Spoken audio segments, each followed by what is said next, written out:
paz do Senhor. Obrigado, pastor José. Graças a Deus. Deus é bom e maravilhoso. Amém? Vamos dar continuidade ao nosso estudo, então, na Carta dos Hebreus. A expectativa, o objetivo da gente com esse estudo também é que venha, principalmente os obreiros, acrescentar, ampliar os horizontes, a visão aí. Espero assim esteja contribuindo e que venha enriquecer as vossas pregações. E para toda a igreja, para todos nós, trazer como é o objetivo da carta, a confirmação, o crescimento, o alicerce na fé diante das lutas e dificuldades. Prosseguindo hoje, vamos falar da superioridade da caminhada de fé, iniciando aí no capítulo 10. Falar de superioridade, de caminhada de fé, falar de fé, não tem como não falar de conflitos da fé. Então, a primeira coisa que eu quero falar aqui, conflitos da fé. Veja bem, existem conflitos interiores e conflitos exteriores. Conflito interior é aquela dificuldade que a gente tem, porque todos nós herdamos algumas coisas, nossos conceitos herdados, nossa mente formada, enfim.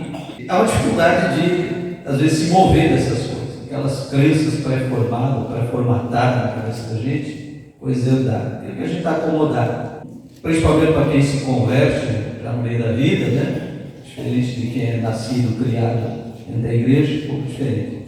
Mas há uma dificuldade, esses conflitos internos em mudar pensamentos, ideias e coisas. Há os conflitos externos, que são os ataques. Seguidores de outras religiões, outros sistemas de governo e outras coisas, grupos opositores, que hoje tem muitos, Então, os ataques, os conflitos externos, que atacam a igreja constantemente. Então, se nós não estivermos conscientes de que existem esses conflitos, a gente pode tropeçar, ou falhar, ou desistir, por não entender que é uma batalha diária. As palavras de Paulo, ele disse que nós fomos alistados para a guerra. Diz também que a nossa luta não é contra carne e sangue, como o Antigo Testamento, nos exércitos de guerra, mas é em outro campo, nos níveis espirituais. Então, entender que uma caminhada de fé é uma caminhada de conflitos nessas duas áreas, amém? E isso a gente vai ver claramente aqui. Bom, eu disse que esses conflitos têm a ver com outras religiões, outras crenças, crendices e tantas coisas, misticismo, uma série de coisas que são oposições à nossa fé cristã. E muitas vezes a gente está influenciado por essas coisas sem perceber. São outras áreas difíceis também, necessárias de ser tratadas. Você sabe quais são as maiores religiões do mundo hoje? Existem 3 grandes religiões, ou as 3 maiores religiões, chamadas monoteístas, ou seja, que acreditam em um único Deus. Quem são elas?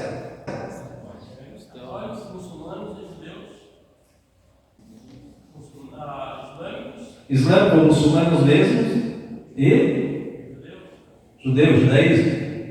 Interessante que essas 3 religiões, parabéns, essas 3 religiões têm origem na descendência de Abraão, ou semitas. Então veja bem, são as 3 religiões maiores monoteístas têm origem em Abraão, na descendência de Abraão. Porque Abraão foi aquele que Deus chamou ele dentro da família idólatra, falou com ele, ele acreditou e passou a crer e a pregar a fé em um único Deus. E vê que da descendência dele são de onde surgem essas 3 grandes religiões monoteístas: cristianismo, islamismo e judaísmo. Mas eu anotei aqui as 8 maiores religiões que há no mundo. É o seguinte: em primeiro lugar, é claro, nós temos o cristianismo, 2,2 bilhões de seguidores no mundo. Depois de uma explicação mais detalhada do cristianismo aqui. Aguarde isso aí. Em segundo lugar, islamismo, ressaltando que é a religião que mais cresce atualmente no mundo. Se preocupa porque eles são inimigos ferrenhos do cristianismo e de outras religiões. Então, o islamismo tem tem hoje aproximadamente 1,6 bilhões de adeptos. Por incrível que pareça, eles pregam sim a morte aos hereges. E hereges para ele é tudo que não é islâmico é herege. E outra coisa é que o islamismo é ligado ao Estado. Se uma pessoa deixa o islamismo e se converte a outra religião, é um traidor do Estado. Então, sentenciado à prisão e à morte, no caso. É muito diferente. O cristianismo não é mais uma religião ligada ao Estado. Então, são as diferenças. Terceiro lugar tem o hinduísmo, com 900 milhões de adeptos. Quarto lugar, a religião tradicional chinesa, com 400 milhões de adeptos. A China hoje é o país que tem o maior índice de pessoas que se declaram sem religião, por causa exatamente da opressão e perseguição do sistema de governo para cima das religiões. E um dado triste é que o segundo país que tem o maior índice de pessoas se declarando sem religião é a Alemanha, que foi berço da Reforma. Alemanha e Suíça, berço da Reforma. E é triste dizer que hoje o primeiro é a China, segundo a Alemanha, é o índice de pessoas que se declaram sem religião, sem crença nenhuma. Isso é triste. Quinto lugar, o budismo, com 376 milhões de adeptos. Sexto lugar, shiqueísmo, que é uma religião lá da Índia. Tá? Essa também é monoteísta, não é pequena, 20 milhões de adeptos. Em sétimo lugar está o judaísmo, com 15 milhões de adeptos. Parece pouco, né? Claro que Israel é pequeno, mas tem judeus espalhados pelo mundo todo. Tá? Então tem isso aí. E oitavo lugar, fiz questão de trazer até o oitavo lugar, por causa da grande influência que tem hoje, embora não seja grande em número, é o espiritismo. Em oitavo lugar, com 13 milhões de adeptos. Mas influencia muito a sociedade. Crenças espíritas estão infiltradas em toda parte. Às vezes até no meio dos crentes não. Eu disse para você prestar atenção, o cristianismo é a maior religião do mundo, com 2,2 bilhões de... Mas deixa eu ressaltar uma coisa aqui. Se nós prestar atenção, a gente vai ver que essas três religiões aí que eu citei primeiro, elas têm quase a metade da população do mundo. Porque, somando essas três igrejas monoteístas que eu falei, religiões monoteístas, ela dá mais de 3 bilhões e 800 milhões de pessoas. A população mundial hoje está estimada em 7 bilhões e 900 milhões de pessoas. Então, essas três, como eu disse, origem em Abraão aí, né? Tem quase a metade da população do mundo. Interessante essas coisas. Lembra falando de conflitos, tá? Não fugindo do assunto aí. Os conflitos da nossa fé cristã. Veja bem, as perseguições cristãs, um breve resumozinho histórico ali também, para a gente poder entrar com mais clareza e amplia, porque a gente fala igreja primitiva, igreja isso, igreja aquilo, a gente não sabe se situar em que ponto aonde. Então a gente fala igreja primitiva, que está em Atos dos Apóstolos, aquele que a gente toma às vezes como modelo, de exemplo da igreja, enfim, realmente pelo mover do Espírito, aquele amor, aquela comunhão toda da igreja primitiva. Na verdade, a igreja primitiva, ela durou menos de 3 séculos. Então ela vai até o 3º século ali, mais precisamente até o ano 325, quando saiu o primeiro concílio, chamado Concílio de Nicéia, cidade de Nicéia. Então, até ali é considerada a igreja primitiva, isso pelos historiadores. A primeira perseguição aos cristãos, falei semana passada, do Império Romano, começou com o imperador Nero, e essa perseguição, depois daquele incêndio de Roma, que eu falei semana passada, ela durou até o 3º século, uma suposta conversão do imperador romano lá, Constantino. Então essas perseguições terminaram oficialmente lá no ano 311 e 313, porque ali o império estava dividido e teve um ético de tolerância do imperador Galério e depois, em 313, do imperador Constantino. E aí encerrou-se as perseguições da igreja. Então consta até aí a chamada igreja primitiva. Ali tem um período chamado período patrístico da igreja, que eram chamados pais da igreja, que é entre esse período da igreja primitiva e a igreja medieval. Então nesse período surgiu o que você talvez ouviu falar, pais da igreja, até de perguntar quem, o que é isso.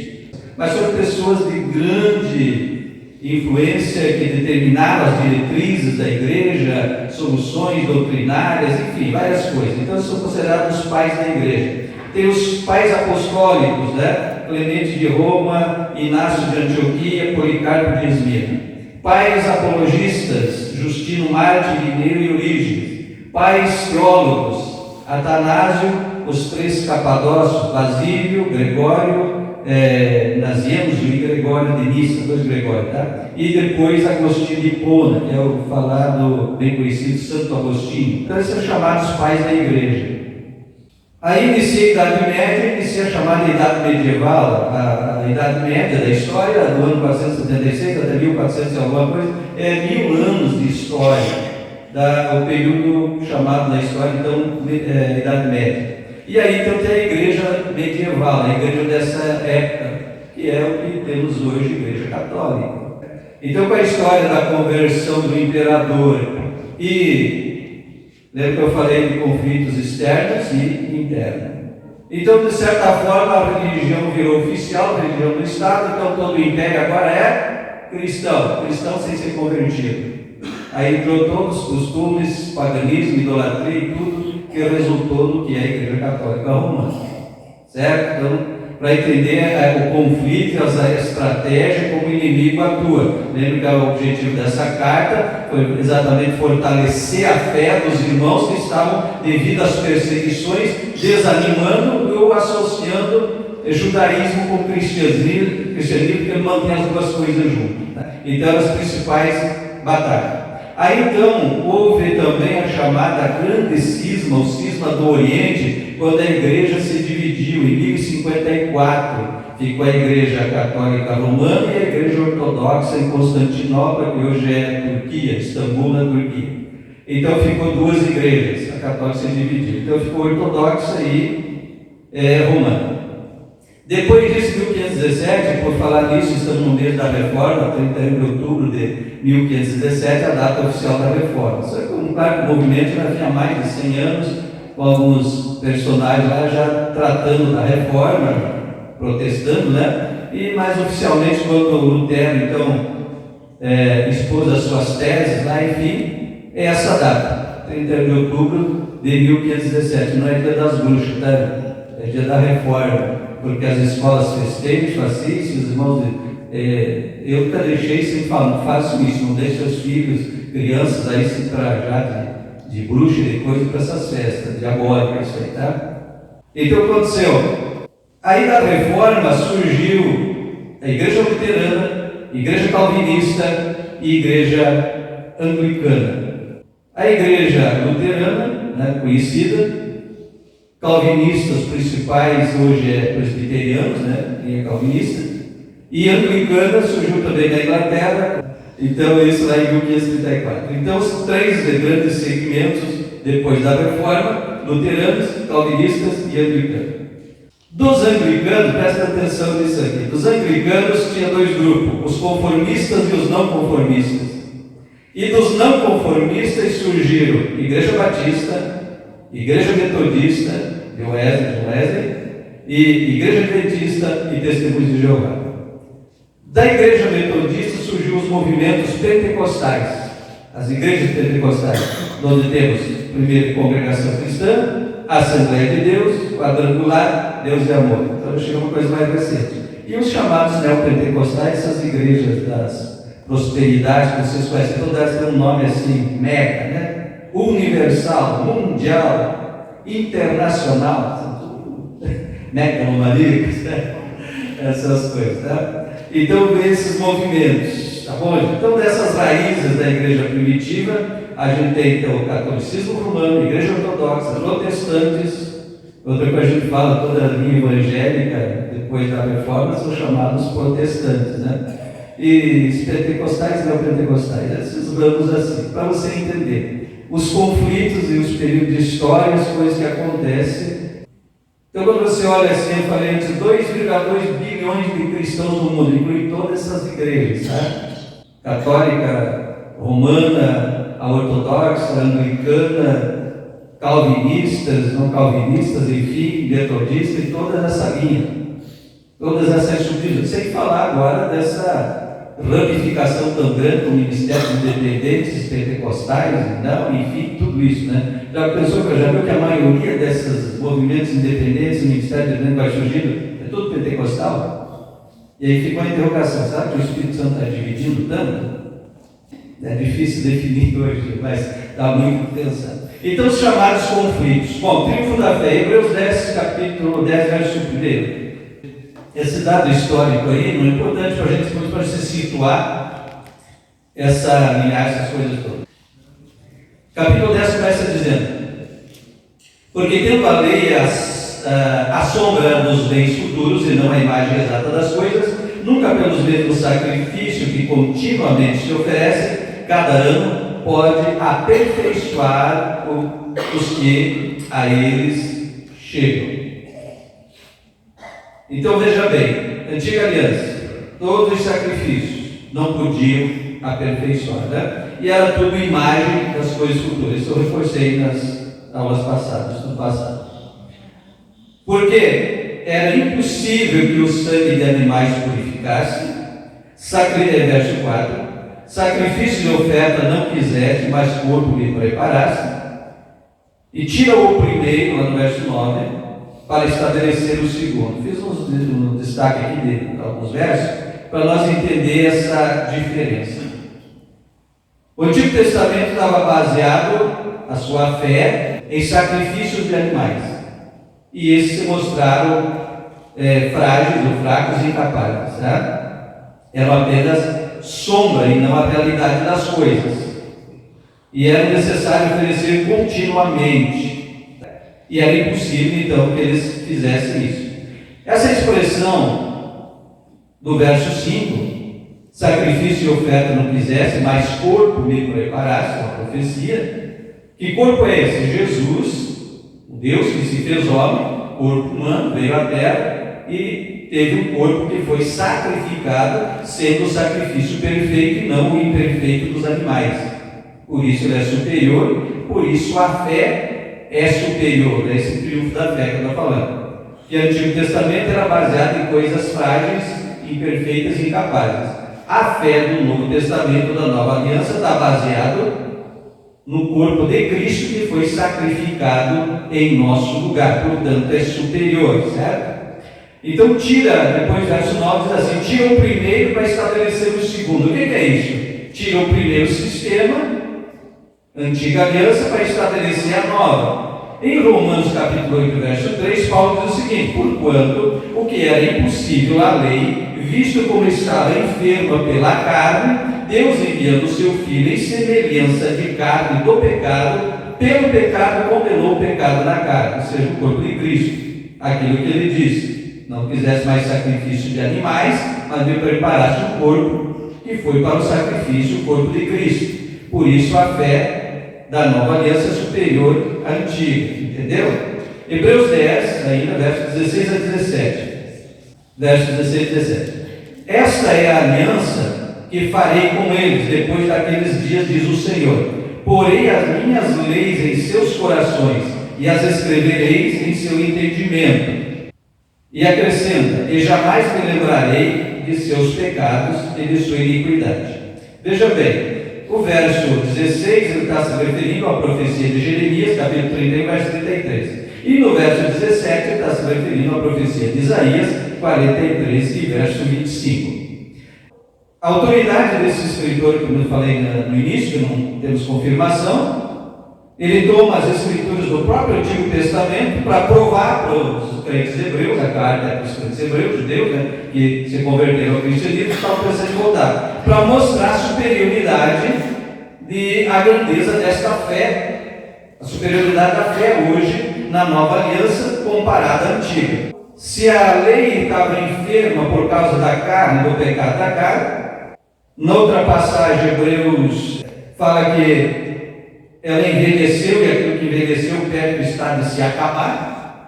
Então a antiga aliança realmente cumpriu o seu papel e agora nós estamos em algo superior, uma fé baseada num alicerce, que é o próprio Cristo, que foi também falado como sendo a pedra angular ou a pedra de esquina. E é tão curioso isso, quando fala essa questão de pedra, Ele diz que ai daquele que tropeçar nessa pedra, ou sobre quem essa pedra cair, será esmiuçado, exterminado.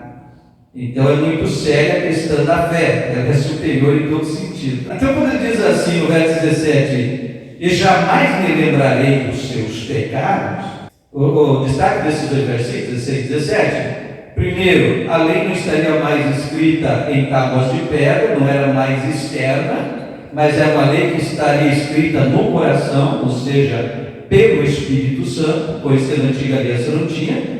E o Senhor diz que não mais se lembra, não é amnésia, não é, antigamente, na escola, esse dia de lá passava uma borrachinha, hoje é mais moderno, a teclinha delete que tem no seu teclado do virtual e no celular ou no computador, tem a teclinha delete, eu ali, apaga tudo, certo? Que tu quer apagar.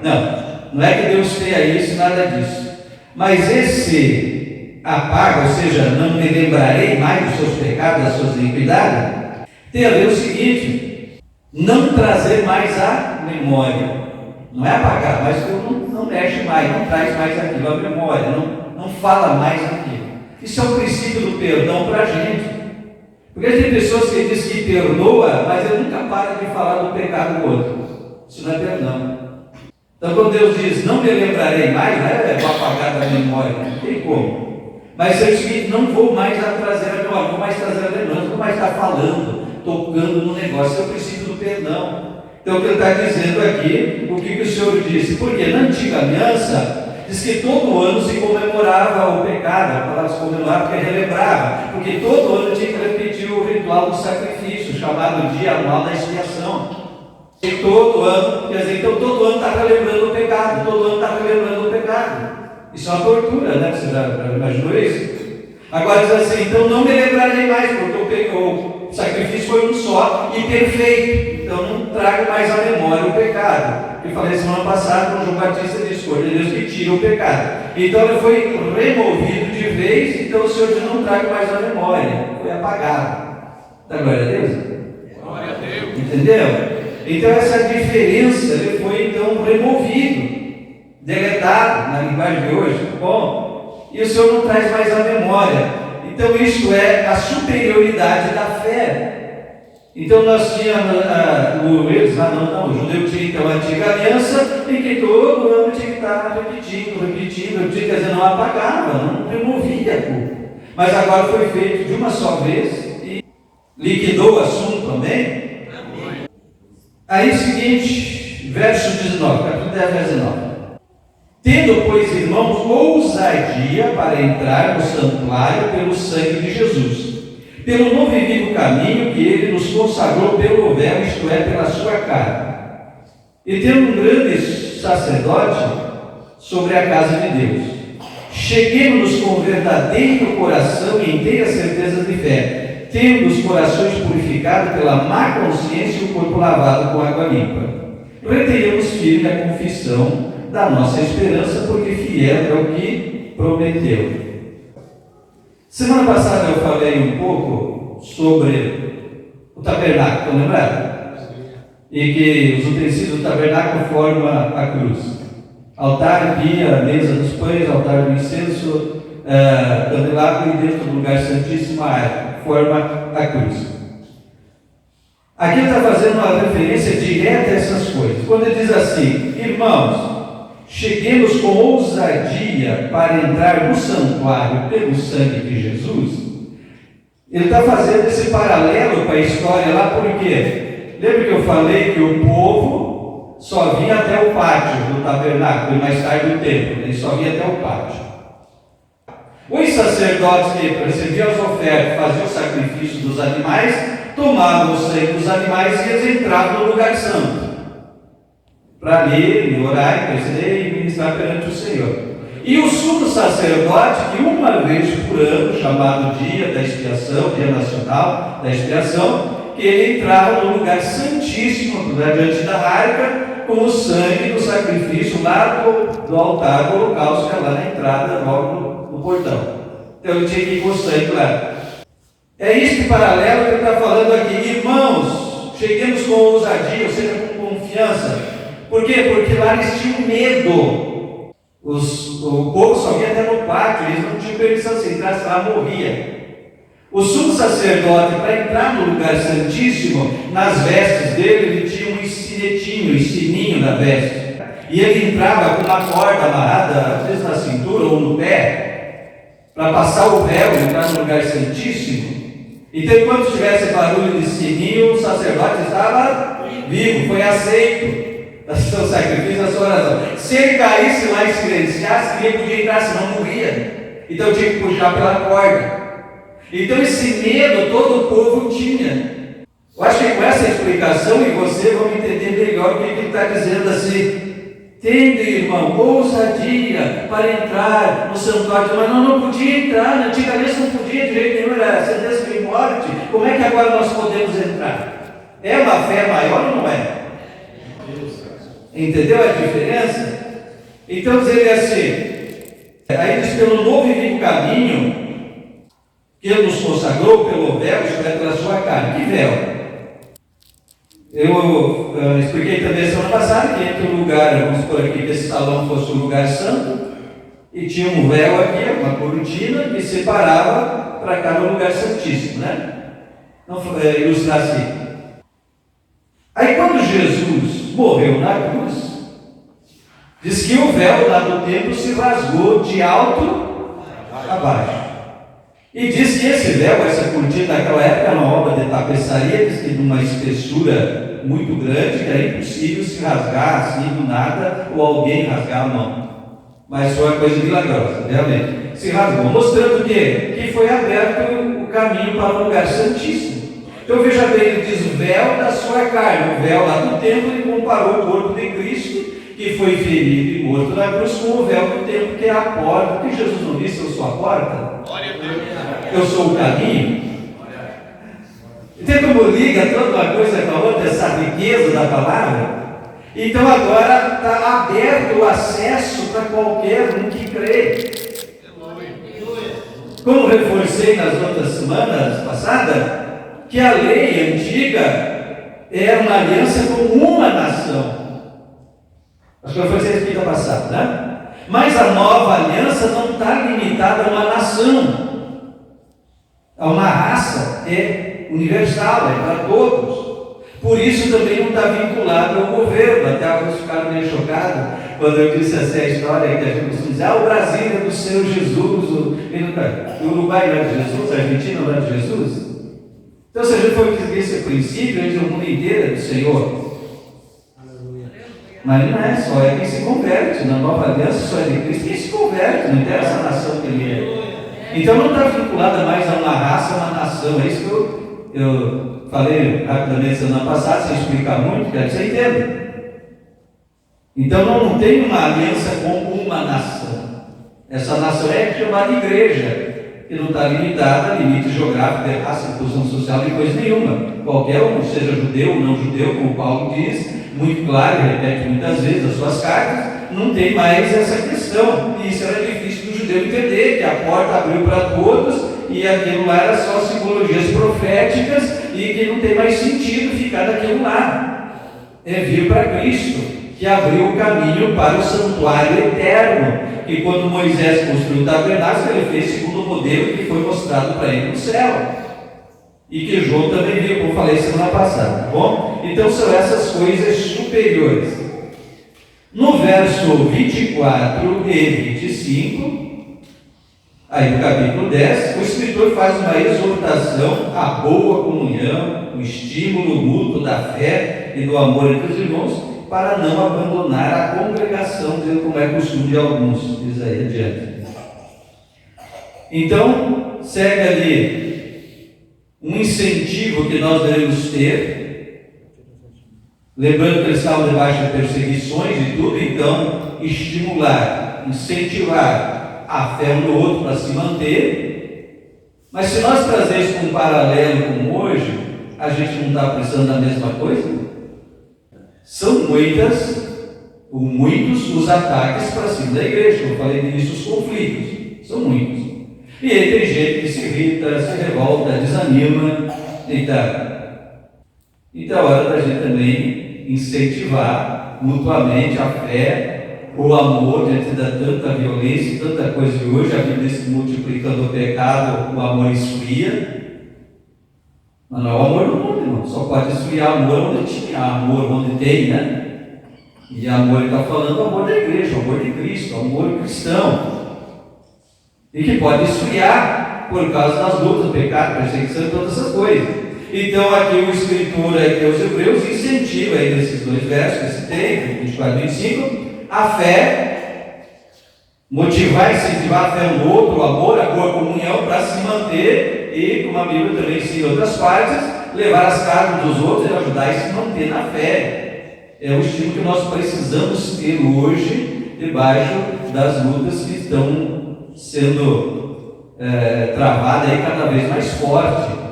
E parece que são grupos pequenos, começando, mas tem grande influência hoje por essas influências malignas. Quando a gente fala disso, quando a gente fala em ataques malignos, demoníacos, muita gente pensa naquela espírito invisível que está por aí, os demônios, e tem diz que eles estão nos ares, à volta, né? Mas a gente esquece uma coisa, que os demônios, Satanás, usa pessoas.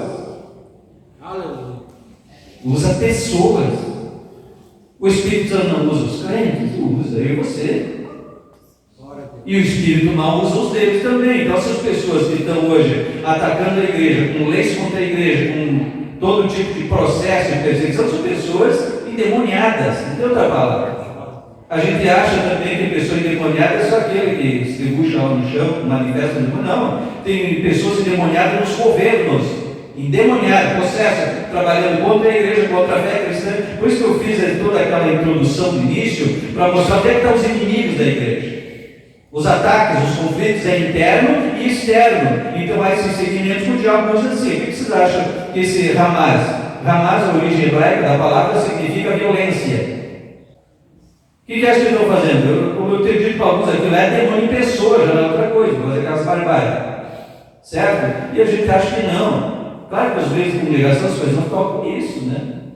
Ele só veio o lado político, o interesse financeiro e outras coisas, mas são nações se mobilizando, nações maiores que têm outros conflitos, né? Como Estados Unidos apoia Israel, Rússia, China e Irã apoiam aquele minúsculo Hamas lá com uma faixinha de terra de 300 e poucos quilômetros quadrados lá no mar Mediterrâneo, que eles nem têm potencial para ter todo aquele armamento que tem, mas tem gente grande financiando. E aí acontece todo esse tipo de coisa, né?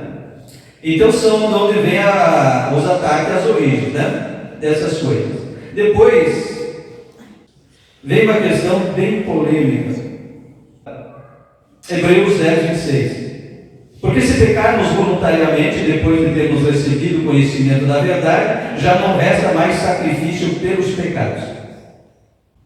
Bom, aqui eu disse que é um pouco de polêmica, tem gente que acha que tem algumas pessoas que não têm mais perdão na vida. Já pensou nisso?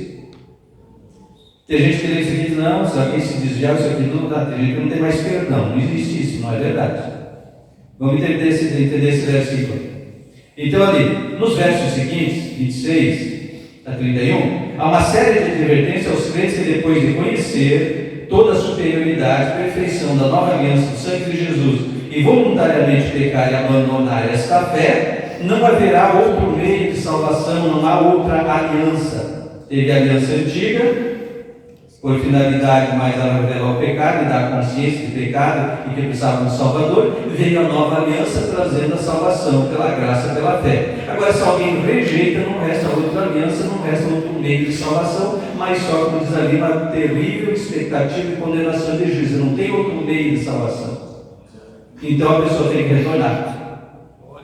Então, se o desviado retornar, tem salvação para ele. Então, não interprete errado esse versículo, achar que se a pessoa pecou, abandonou. Agora, claro que ele adverte assim: se a antiga aliança já era terrível no seu juízo contra aquele que profanasse, quanto mais duro será o juízo para aquele que pisar ou profanar o sangue do Cordeiro, a nova aliança. Então, não resta outro meio, não haverá outra aliança.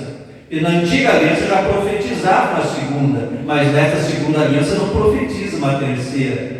Está entendendo? Então é isso que ele está dizendo. Então, se pecarmos voluntariamente depois de ter recebido o conhecimento da verdade, não resta mais sacrifício pelo pecado, porque o único sacrifício é o de Cristo. Se alguém rejeitar isso, não resta outro, está perdido. Entendido? Definitivamente. Não é que é pecado que não tenha perdão, né? Se a pessoa se arrepender e voltar para Cristo, há perdão sim. E uma pessoa só se arrepende quando é tocada pelo Espírito Santo. Então, quando ele fala todas essas coisas aqui, nos leva a entender a ação do Espírito Santo, que na antiga aliança também não tinha. A palavra de Jeremias que citou antes, que a lei estaria no coração, então há uma comunicação do Espírito Santo com o nosso Espírito, através do Espírito Santo, com Deus. Esse é o testemunho da nossa salvação. Então, se você tem o Espírito Santo dentro de você, você é salvo. Não tenha dúvida quanto a isso. Mas eu tenho uma fraqueza muito ali, santificação progressiva, e falei, está entendendo? Então, existe aí, a partir do verso 32, do capítulo 10, ele instrui os crentes hebreus a se fortalecer na fé, relembrando das experiências passadas com Deus. Então, lembra como foi a fé, lembra dos outros, siga exemplos de fé, testemunho de fé e as suas experiências que Deus já fez na sua vida, para que você se fortaleça diante de lutas que estão vindo, ou que você já está enfrentando e que vai vir pela frente. Lembre do que Deus já fez. Então, sempre é bom relembrar das obras e das coisas que Deus já fez. É uma maneira de fortalecer a fé, né? E ele fecha esse trecho aí com a ideia, citando Abacuque 2:4. O justo viverá da fé, e se ele recuar, minha alma não tem prazer nele. Lembra que o objetivo da carta é fortalecer a fé, os crentes estão querendo voltar atrás. Por isso ele diz essa expressão: o justo viverá da fé, e se ele recuar, minha alma não tem prazer nele. Quer dizer, vocês estão voltando ao judaísmo, minha alma não tem mais prazer em vocês. Permaneçam na fé cristã, volta para cá e permanece. Verso 39: nós, porém, não somos daqueles que se retiram para a perdição, mas daqueles que creem para a conservação da alma. Entendeu? Então, esse é a vitória da fé. Amém? Se Deus quiser, na próxima quinta, a gente fala mais sobre o triunfo da fé concluído, né, pastor?